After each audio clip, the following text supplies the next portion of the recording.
Әке, мен қолымнан ұста. Түсіндім ау. Иә. Қалдарыңыз қалай? Құдай самасын. Терең құрдамыз. Иә. Менде бір особенный дата, Құдай самасын. Осыдан 1 жыл бұрын мен осы жерде видео түсіріп, сол рекке өткен болатын. Бауыржан екеміз осы жерлерде Мақпал Жүнісованың үйін іздеп, қалжыңдап енді түсіре салғанбыз ғой. Сол рекке шығып, иә, содан бері мен тиктоктамын. Құдай самасын. Менің қасымда Бауыржан кішкене беріп тұршы. Иә, енді 1 жыл бопты мен ректе жүргеніме. Құдайға шүкір, ең бірінші мен Алла тағалаға рахмет айтамын. Осылай бәле жаладан аман есен сақтап келгеніне. Неше түрлі жағдайлар болды, неше түрлі адамдар болды, көре алмайтын, аяқтан шалғыш. Осы уақытқа дейін мен деген сөзді айтып кеппін. Мен нольдан бастап аштым, мен үйттім, мен бүйттім деп.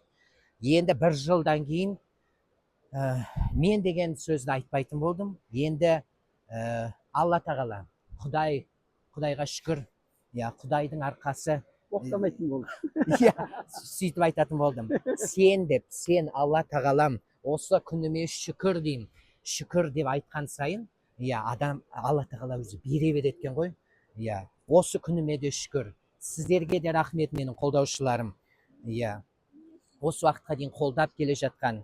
Еліміз аман болсын, жұртымыз тыныш болсын. Енді плов жейік.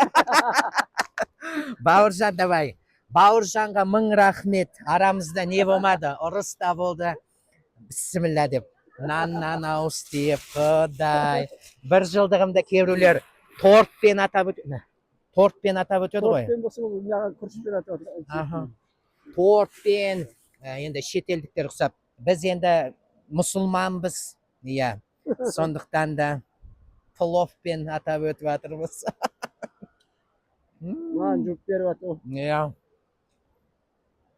Осы уақытқа дейін мен деген сөзді айтып келсем, ендігәрі Алла тағала. Көп адамға сенем.